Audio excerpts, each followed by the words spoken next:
Christian whore. Don't do this. Clip! You fool. You have no idea what she's done to me. You have no... Today, we're chatting about Big Brother Season 27 and the oddities within. We're talking about the music excitement that is the Click 5 and desperately attempting to make Eric start watching the Real Housewives of London. Listen, your families and friends might think this is trash TV. Your mom might have called your love for emo music a phase, but here at Reality Emos, we know pop culture moments and alternative music scenes shaped us and still do. So let's laugh together, let's cry together, let's scream at our TV together. Welcome to The Breakdown. All right. Hi, saddies. That was great volume control. I want to go on record. We've been working on volume control, and I thought that was excellent. Good. That means you're using that diaphragm. Hey, saddies. This is Monique, and over here we've got our co-host Eric. And you never needed to know this, but we're very close together when we do this, and I'm loud, and Monique is not loud. And so I'm working on talking a little bit quieter so that I don't bleed over into her microphone all the time. Yeah, it's fine. Sounds fine to me. Well, on The Breakdown, we like to break down the latest hot goss in reality TV and emo music. So we're going to start with one of my all-time favorite shows, Big Brother. And with this season, the live feeds are very accessible, so I've been noticing a lot of things because I am fully engulfed in the show. But I say that there's a lot of oddities. There's odd people, there's odd things happening. My favorite oddity altogether is obviously Ava Pearl. Excellent choice. Also, I've never seen you watch so much of the live feeds. I know, literally, I was like listening to a new album and I had the live feeds at the same time. Is that just for this, or are you just sucked in now? We talked about this a few episodes ago, but the live feeds, I think, show you different aspects of people on the show. Oh, yeah, it came up around Riley, right? Rachel Riley, yeah. Like, a lot of people think she's annoying and trash, but if you watch the live feeds, you're like... Wait, did we talk about Rachel Riley, but not regular Riley? Last time? I forgot about him already. Yeah, I was thinking I wasn't reafing to Rachel by her last name or anything That's true, like that. yeah. And see, the live feeds, like, we were able to see the creepiness of Riley. I'll just use that word, aside from other words I would use. And so they didn't show it on Yeah, I the was show. going to say, that didn't show up in the edit, and I want to know, is Julie Chen Moonves behind the editor's booth? I think she wanted to show Oh. who Riley was. Oh, my bad. I'm sorry, I can never get over the harsh addition, the timing of the harsh addition of Moonves at the end there, as if to say, like, you know. Riley ain't no billionaire, though. That's true. So, I mean, it's nice to stand behind your husband or your partner for whatever, but like not that. Like support your partner, but not at that. It's done. Yeah. Anyway, sorry. So Ava Pearl, obviously my favorite oddity in the house. New York Zone. Her aura paintings. If you haven't seen them, seen what they look like, they are stick figures with colors coming out of them. It's very odd. I mean, isn't that an aura? Her faces can't be beat. I do also miss the oddities that were going to be Jimmy, Amy, and Zay. They were like the first 3 people evicted. I think Jimmy might have been 4th, but I think the show would have been a lot better with them. They were actually like Big Brother fans, so I think it would have been a lot different. Right now, we're kind of in this waiting period of who's going to make the first move against the other side of the house. And luckily, we have Keanu in there. He has no idea what he's doing, so he plays love that. He's like new school, but he somehow plays a little old school. Like his loyalty's there. I think because he's so new school, he doesn't really know who to trust and like what loyalty is. But like it was there for the most part until he turned on Rachel Riley. And I think his gameplay to me is stunning because I think it's especially great knowing that he is a DM professionally, I believe. That's why he's good at puzzles. No, that's why he chooses. Well, I think that's why it's fascinating that he chooses to play Big Brother as a barbarian. Like, I have a character that's just like this guy. No, honestly. I wish you saw, you didn't see the scene. I should have showed you this. between he put up Vince in the latest episode, and that's like that was like one of his top allies, but Vince has screwed him over like the last 4 evictions. Jeez. So he's like voted off the people that they were allied with. He even put up one of their best allies, Catherine. He voted out Riley. He's the reason that like a lot of people on No, we voted out Riley, not Rachel Riley. not Rachel Riley. But he had this interaction with Vince where Vince was like, "Please don't put me up, please." He's so annoying. I like that he sounds like Austin. He doesn't really, but I'm just gonna use that voice. And he's like, and Keanu's like, "Man, there's Veto and Blockbusters. Take yourself off." He's like, "What if I can't win?" And he's like, "That's a problem, Vince. If you can't win one of those, that's a problem for you." Wow. I can't believe his response was skill That's issue. a problem. Get good. He's literally the Keanu is why I won't play Elden Ring anymore. It's because I was like, where's easy mode? And it wasn't there. You had a good run. You got like 10 hours. I got like 10 hours. For the initiated, I got through the very first boss, and that was it. I was cooked.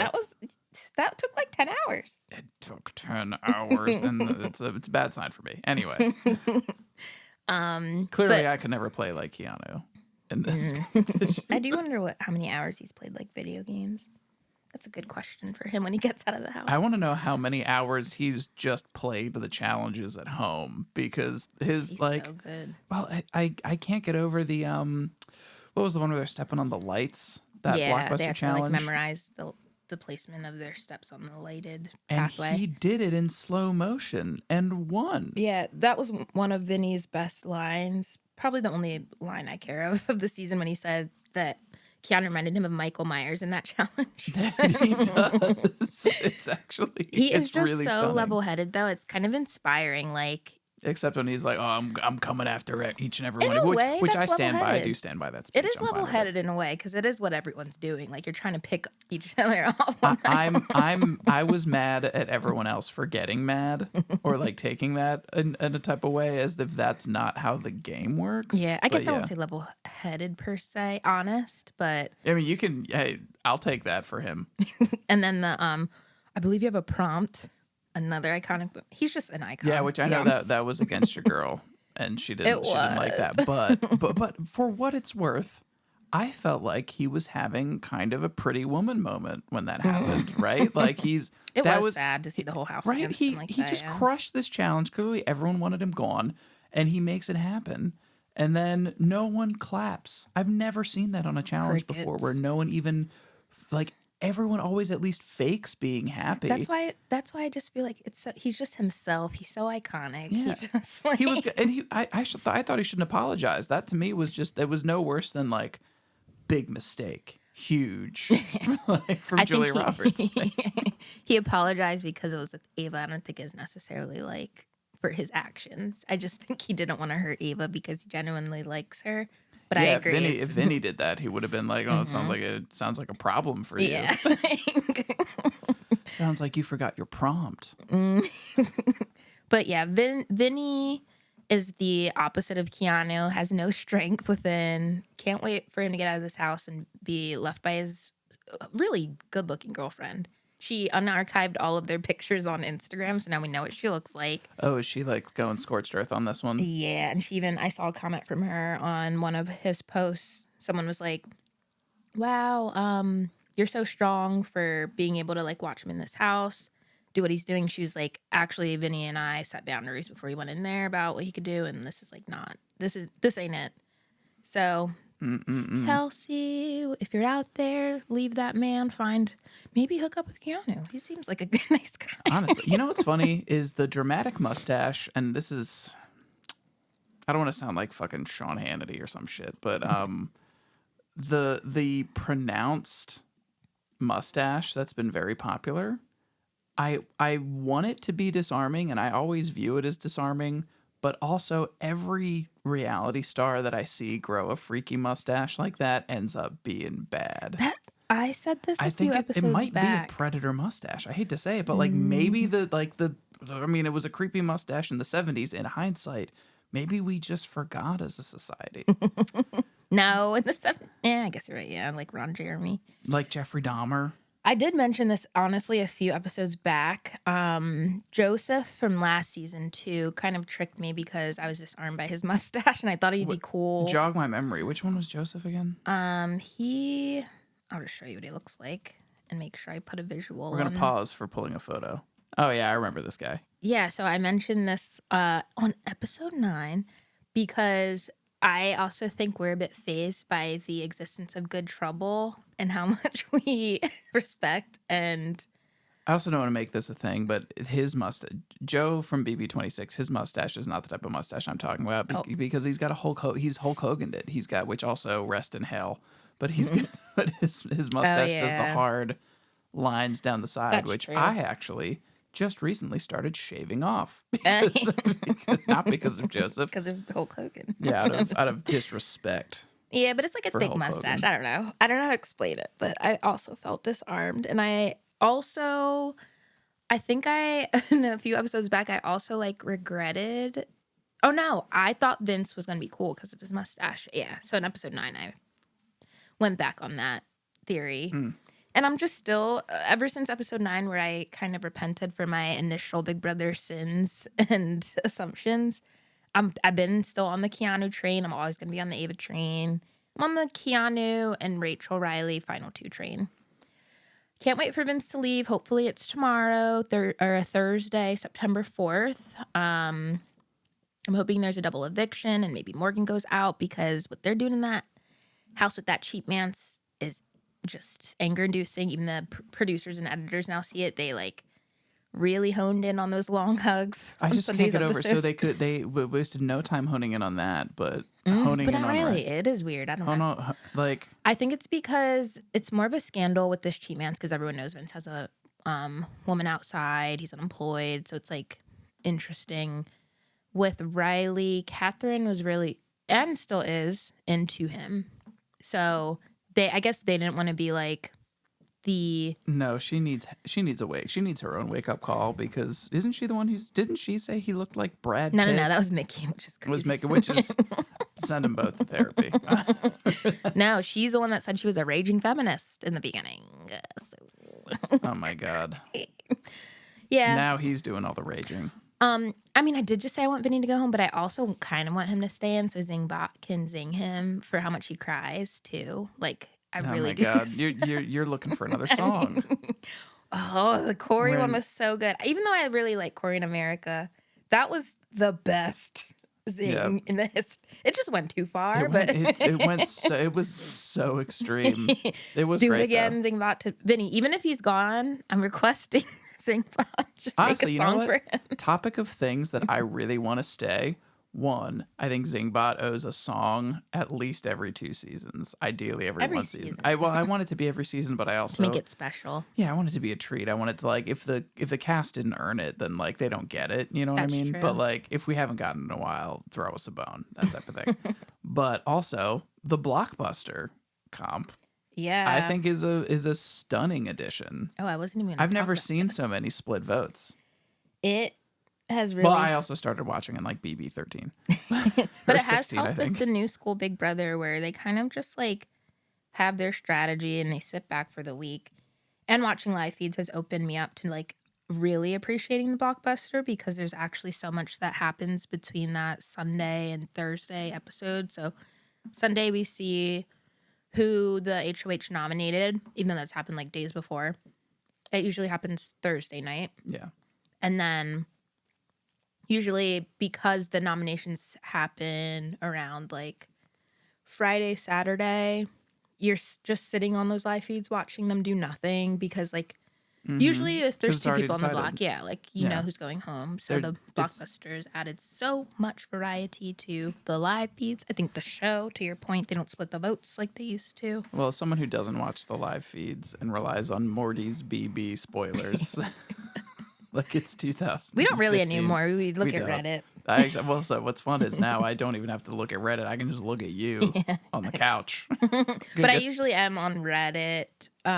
They have like a live feed thread for the morning and afternoon live feeds. So usually I can get news like right away from that way. I don't have to watch for hours. I know There you go. they show you who the HOHs, who the nominees are, if the veto's been played. They show you the veto winners. They show you if they use the veto. They show you the music that the HOH is listening to. Nice. I love Reddit. Also, the blockbuster comp.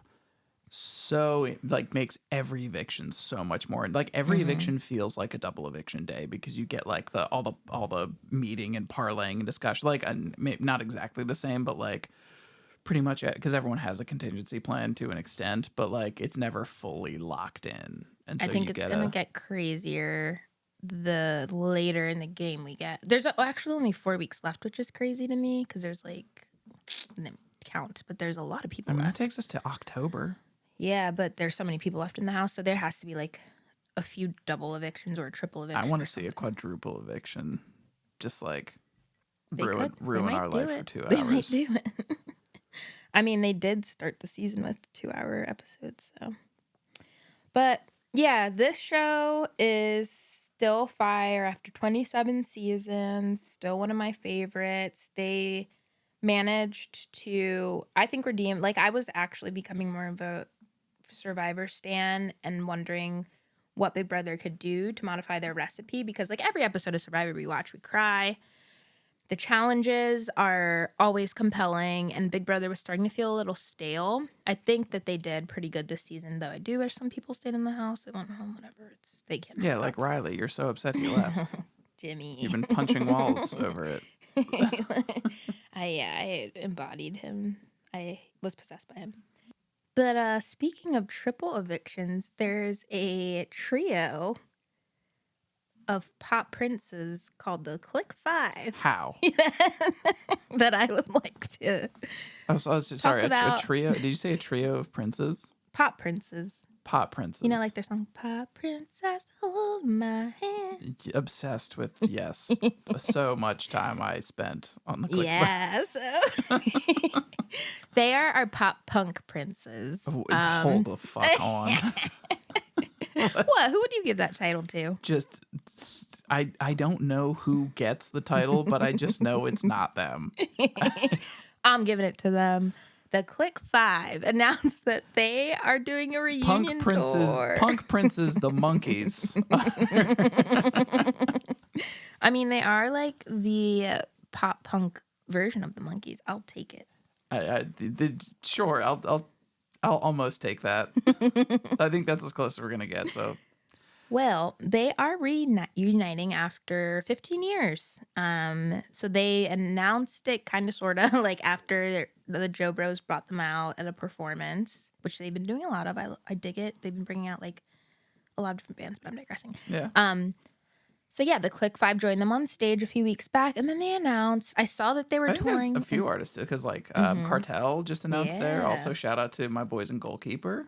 Shout out to Goalkeeper opening for Cartel. Yeah, that's a huge deal for them. But yeah, Cartel's going back on the road. Yeah. I was impressed. Sorry, now I'm making it about Cartel. But instead of doing like the classic one, which I think would have been honestly, from Cartel's catalog, they did Say Anything Else, which I also was like, it's not just that they brought out Cartel, they kind of did a heater for it. And they did like still a single, but not the single. That's not the song that was all over MTV. Yeah, I am just such a Cartel fan. I can't even think of all the singles and songs that were famous. But which one did you say was honestly? So that's what I thought they would have done, but they didn't say anything else. But anyway, back one's to so the good Click too. 5. Yeah, so Thrash they Metal Kings, the Click 5, actually. Everyone was really upset when they won Best Metal Album over Jethro Tull. well, listen, them suits, they're hard. That's sure. I consider I'm not gonna say they're emo, but they're pop punk, and they're making the music Excite Times this week. I'm upset this is an audio medium.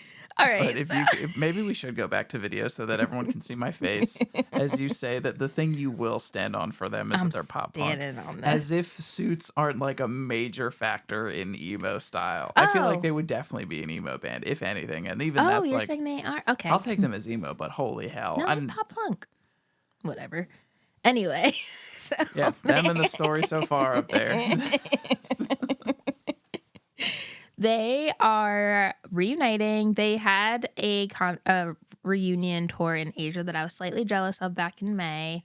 And then after the Joe Bros concert, they announced that they'll be touring in the U.S. starting in October. So their first stop is Vegas. Boop, boop. Sorry, not for nothing. Here's another question that I think will help us get to the bottom of this. Is the Jonas Brothers a pop punk band? No. They're just pop. See, Rock. then I'm not seeing the consistency here. They can be pop rock. Yeah, that's what I think the Click 5 is. Well, how many songs have you heard by them? Enough. How many? At least 4. Oh, that is good. It's like their discography. There's a music video for it. I think I've seen it.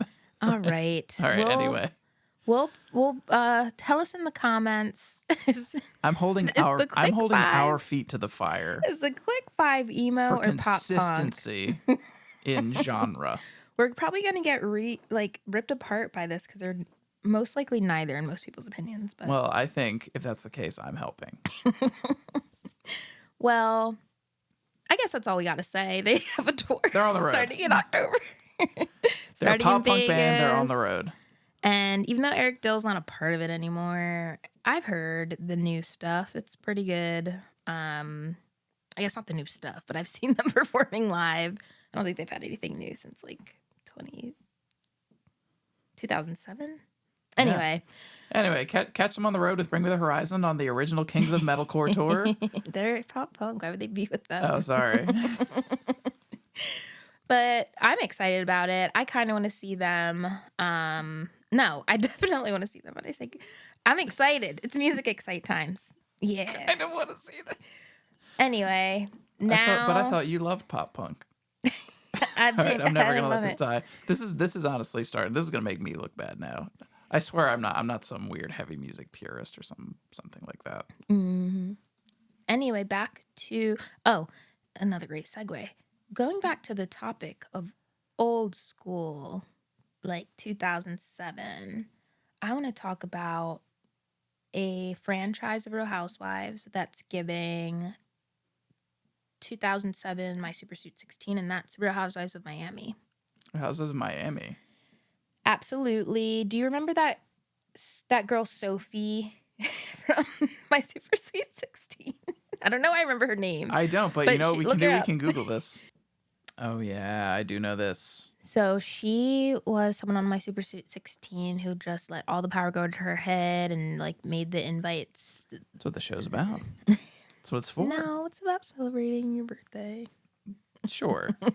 That's what we watched it just to celebrate. Oh, see, as a rich kid. But Stephanie from Real Housewives of Miami is reminding me of a rich kid that we would see on My Super Sweet 16. She has an amazing life, beautiful life, but she also has a private jet that she basically uses as a weapon to get her way in things. And in the recent episode, Marisol and Alexia were uncomfortable because she essentially said, like, oh, the PJ to this other destination we're going is 20 minutes. So if anyone acts up, like they can just drive home. And they felt like, okay, like our group always fights. So someone's going to act up and we don't want to be essentially Yeah, you don't stranded. know who she's, because I doubt she leaves everyone who fights. She's going to leave like. Oh, and then she picked a fight in a beautiful, I don't remember what it's don't called. pick a fight someplace shitty. Pick a fight someplace nice. It was like this beautiful place in Spain. Marisol had gotten flamenco dancers and singers to sing happy birthday. They had a horse and carriage. And then Stephanie pulls Alexia aside to start a fight and basically be like, yo, why didn't you come on my PJ yesterday? I heard it's because you thought I was like being rude about saying I would just invite people and blah, blah, blah. Because this would get me left behind. Yeah, it's Like, crazy that's how it. much she just like showed that they were right. Even though I thought they were wrong about what they did, because it also was celebrating Julia asking someone to be her new children's godparents. There's not a lot that's going to make me risk being left behind on a flight. I know. And like, even if it's a 5% chance, 9 times out of 9, I'm not taking it. but basically, I just wanted to like say that, you know, she's giving that. Stephanie's giving Sophie for My Super Sweet 16. And another segue I've got I feel for like you, that counts as an emo reference. my super Just because it's MTV in 2005. like the Click 5. Oh, I get it now. See, it's all coming together. Yeah. I don't even know if emo is the main thread running through this anymore. It might just be 2005, but that's fine. The next thread we're gonna tie. You know how Real Housewives of Miami is giving My Super Sweet 16? Real Housewives of London is giving, and you need to start watching it. Sell me. Let's hear it. Why do I Okay. need to? Well, I have seen the first 2 episodes, and one of my biggest issues now with new reality TV shows and the new franchises that they have of Real Housewives is that people are too self-aware and they're just like Are these ladies really friends outside of the show, prior to the show? some of them are, some of them definitely aren't and are meeting each other for the first time. But I don't Some think that is good. matters too Some much. is good. I mean, I do get that was the beauty of Real Housewives of Salt Lake City, them knowing each other. That's why a lot of people think that there was such a big downfall in Real Housewives of New York Rebooted because none of them are actually friends. But I don't think that's necessarily the recipe. It seems like a lot of them don't know each other. It seems like maybe 2 of them know each other. I think that's a minimum requirement for longevity. So I think if you get a bunch of strangers together, you might get a good season or 2, but like You want to you're know? not going to have a franchise. We'll see. You're not going to. That's just my prediction if they really don't know each other. But can I tell you what probably is my biggest concern? What? This may be the thing that's keeping me They from don't watching speak it. English. They're not American. They do Not quite where I was going with that, but also not entirely far off because this is a recurring issue with like a lot of these like I see it a lot on like these international dating shows that like show up on Netflix where it's like, you know, it's hey, it's all English speaking countries and it's just like, you know, the US, Australia, the many countries in the UK or that count in the UK where they're, you know, British, Welsh, et cetera, et cetera. And so like you get these star people, these reality stars on your show, and then you randomly hear, I don't know why Aaron don't like me. And it just, sometimes I can't get over the accent and sometimes it just doesn't land. And I'm so sorry. It's a terrible British accent. None of them talk like that, if that helps. I don't know why he won't let me be on the Real Housewives of Dubai. I would like to I let would have done great in Stanbury's place. disclaimer, no one talks like this on the show. Also, really, I shouldn't need to be sold at all because I am so grateful to the universe for, and maybe not, whatever. I said the first time you brought up this show to me as a concept, I said $20 says Stanbury's in there. Or maybe it was like, you know, You how just said they, you guarantee, and I was like, nah. yeah, you didn't I believe, don't you didn't think believe so. me. And I knew that Bravo your would heart. never pass up that opportunity. I know, you knew. And she was there. And I appreciate you telling me. I would never hold that from you. The truth. Yeah. But I do think you need to watch it. Yeah, I'll look at that. So here, I'm going Oh, to sell look it at to that, you governor. right now. One interesting thing you just brought up is that they're not friends, but the 2 people that are friends hate each other. Oh, that They that were makes friends. sense. They're literally fighting about how. So Panthea is the obvious villain. She doesn't have a filter. She has a mom that reminds me kind of Mercedes' mom, Oh, Vita. Like this lady, literally, like her granddaughter was like, "Oh, I'm running cross country." Like it was like an important competition. I really should know what I'm talking about, but it was an important competition on whatever. And the grandma just goes, "That's not a big deal. Nice. I did a competition." Like, Nice. There's really nothing like grandparents bringing you down a peg. Just and she a little. doesn't let them call her grandma. She I think her name's like Shyla. I can't remember her first name, but it's like Shyla Don't June. call me grandma. Call me old menace. It's June, like Shyla June. You know how like in the Persian culture, June is like beautiful, and they put at the end of so she makes them call. Panthea said since 9, her mom's been making her not call her mom, and the kids can't call her grandma. I mean, I can't imagine having kids to begin with. Certainly not grandkids. But if I did, I cannot even fathom being like, yes, call me Eric. Or even worse, call me Air Bear or something. Yeah, I don't know. I don't know what the deal is with her mom, but she does give Vita hardcore. And she is fighting with Juliet, who... Juliet's kind of interesting to me. She's Australian. Her husband's nickname is Tiggy. It's another great accent. I think, oh my gosh, I should double check if she's Australian. I think she is, yeah. And she sounds like she is. That's not a cancelable mistake. That's fine. That's one where we just go whoops next week. Sorry, she's actually from South Africa, guys. I'm pretty sure she's Australian. So she is married to a guy who is his ancestry goes far back on one side of his family to Benedict Arnold. Ugh.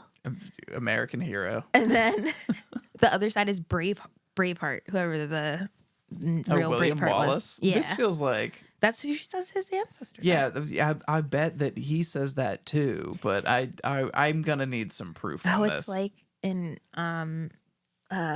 Secret Lives of Mormon Wives. The one guy said he was related to Ben Affleck, and then it turned out he wasn't. See, that's what I'm talking about. But I believe him. Well, I never. mean, They're not gonna lie. She's Australian. Well, I think they might, but more than that, I do miss the times of just like your aunt would lie to you and about some fact, and you just believe her and tell all your friends, and then a lie gets propagated, and it's just about like electricity actually will give you cancer if you stand near lights too much or something. That's true. It could be a lie, but that would be a weird thing to lie about. It does also. It's interesting. It's Benedict Arnold because he's. I'm not looking too much into this. I'm not going to be the one to figure this out. People move. And then People move. They've been doing that forever. Her We got ancestry goes as to King Edward the First. What do you know about him? He first one. And she named her kin and her dogs after Shakespearean characters. Sorry, her kin. Her kids. I was like her family. Oh, yeah, kin. She named her brood after Shakespeare. Her offspring, Ophelia, Orlando, Jupiter, Patrick, Portia was a dog. Oh, is a dog. This is she fucked said up to do to Patrick. it's almost dead. And then Orlando, Jupiter, Patrick is one name. Sorry. Oh, okay, that's fine. And I listen. I got a brother named Patrick. Great name. If your siblings were named Ophelia and the other things, it's just a little anticlimactic. Yeah, Jupiter. And then Jupiter's Hamlet. A great name. That's his middle name. Hamlet. Hamlet was a rabbit that died. But yeah, she's so into Shakespeare. All right, so you want to know Panthea and Juliet were friends, but now they're fighting because Panthea recommended a dentist to Juliet, and then that dentist apparently filled a bunch of teeth for Panthea's son when he went to go get his braces repaired. The dentist didn't repair his braces, instead just gave him 6 fillings and didn't ask Panthea to do this. And then Panthea went on a tirade on social media. And then Juliet stuck up for that dentist, and Panthea's pissed. So they're not friends anymore. All this over teeth. Teeth hold an important weight in our lives. Don't forget. It's connected to a lot of things. It's crazy for a dentist to do that. Connected to them. I don't know. I'm being obtuse. I'm Team Panthea on this one, but then Panthea did come into an International Women's Day party that was being hosted by Amanda and told Juliet to shut the fuck up. Well, He yelled at her about the dentist stuff. Juliet was like, "Oh, it's so good to see you," and Panthea's like, "Oh, you don't have to pretend. You don't have to be fake." That was their first interaction together. So I mean, just like Jersey Shore. And then they got into a fight, and then Panthea left the International Women's Day party. Dang, that really is my favorite thing to unfortunately, when I hear someone call someone else fake, I assume that they're the problem pretty much instantly. I still don't really know I don't know how to feel about these women, but I do know I was on Panthea's side Until actually her husband straight up was like, can you not confront anyone at this party? And she straight up, just the first thing she did was like, don't be fake, Juliet. I mean, that's, what do you do? But actually, you know what? Fair point. It's not when people say, oh, these people are fake. It's when the alleged fakeness is their primary issue with someone. Then I'm like, yeah, you're just an instigator. But it really, her Panthea's issue goes much deeper than. Well, Panthea also, it's interesting you say that because she's like, my biggest pet peeves are when people are fake and Juliet's fake. Or like when they lie. It's not like, going well for me, Panthea. Well, I haven't seen the show. Yes, you have to see it. This is just Have I convinced you yet? I mean, I'm certainly interested in Okay, there's also forming an opinion about this for some reason. There's also Nessie. She's a trad wife Oh, God. whose husband is an entrepreneur in the mining industry. Oh, my God. This is an entrepreneur for minors. Great. They live in I a already hate really them. expensive house in Chelsea, and they also have a weekend home in the Cotswolds. And Chelsea left her job in investment banking to become a CEO of her own cake company. And she baked the Queen's 90th birthday cake. She actually makes really beautiful cake. She made one for the International Women's Day party. It was gorgeous. I don't care. As soon as I hear this trad wife shit, I'm like, I already can't stand them. Oh, and married a billionaire guy who's really into minors or something. I just I kind of like Nessie, even though the revolution's coming for these two. I hate a trad Guaranteed. wife hard. But in the preview of the whole season, the girls are fighting. Karen, who I'm going to talk about next, is yelling at someone, "You're an imbecile." And Nessie goes, "Can we not do this tonight? I'm dressed too cute." And I was like, okay, girl. I mean, that's a funny line. Like, I really like but- my outfit tonight. I don't know. I like Nessie so far. I said I don't. I mean, I guess, yeah. What do you do? We gave Ramona a pass for so long. We And knew better. Sonia. And all the signs were there. Oh, well, Sonia, we didn't know. I know. We'll do that episode someday. What a gut punch. Yeah, just a tell all. We'll do. Hey, this is what it was like to see Sonia in Philly. Sonia in the City, don't recommend. And speaking of Sonia, who's a Karen, in my opinion, there's a Karen that is not giving Karen. Karen Huger out of prison already? Oh, we're not going to talk about that. But Oh, she is out of prison already. yeah, Nice. it was in my special report, but we're not going to go too deep in it. Happy for her, I think. I don't really know, but I know. I don't know. I don't know what the right way to feel this. I feel like she should. All right, we'll just talk about it. I feel like the Grande Dame has done a lot of wrong and did need a little slap on the wrist. What did she do again? It was drunk driving? This is like not the first time. Oh, yeah. And that was no, this is all coming back to me. Yeah. That was bad. But I do think she's got a really good life to live, and I think the slap on the wrist will teach her a lesson, to be honest. That's literally, you sort of sound, I don't want to compare these things I might be directly, in the Grande Dame cold. I'm sorry. but you sound like a judge sentencing a young white college student who committed assault, and you're just like, kind of how I got a bright future ahead of him, feel. and he's got a big life to lead, She's and we gotta let that boy go. You don't understand. She's been fine through a young gentleman. lot. She lost both her parents very close together. And I think also, like, I think her and Ray have a really great love and marriage, but there were those seasons where, like, he didn't know if he loved her. And, like, think of her having to watch that. Her life's a whirlwind. She's constantly having to be the bigger person. So there's a lot of reasons why I'm in the Karen cult. Sorry. Yeah, where this is definitely just like, and so why don't But she just let did- her drive drunk once in a while? Just let It's her. like, girl, Uber exists though. That's what, and you got money for a driver. Like, that's what makes me really upset. Yeah, I think that's what the courts are trying to tell her too. Yeah. Like, but I think she will learn from this and just get an Uber next time. Yeah, I think Honestly. so. I mean, I don't think she's like. I don't want to do the thing where it's like, yo, you had this one issue and now you have to be sober forever and Yeah. you can't, that's, I mean, get just an get an Uber. Uber. Get a Just get an car. Uber. There's so many. Because she's not. This is the best. There's never been a better time to be an alcoholic. Just, you can get a ride anywhere. And she's not, and I also don't think she's an alcoholic, but I do think she'd be getting like when she does drink, she might be a light. All right, I'm gonna stop. I keep making this is excuses for her. It's never been a better time to be an alcoholic. You can get a car anywhere, and if it's a place where you can't get a car, it's probably the kind of place that you can drunk drive. So just like go for that. No, I'm kidding. that's what they all say, Eric. That's probably how she got in that In all situation. seriousness, that is a for legal Yes, purposes. let's That not- is let's extremely not. Cut that. in jest. So, back to Karen from Real Housewives of London. She's Jamaican, doesn't drive drunk, and well, yeah, I'm just. Why did you feel compelled to say that? Segue. Is there, It's a segue. now I have to check. I just feel like she doesn't.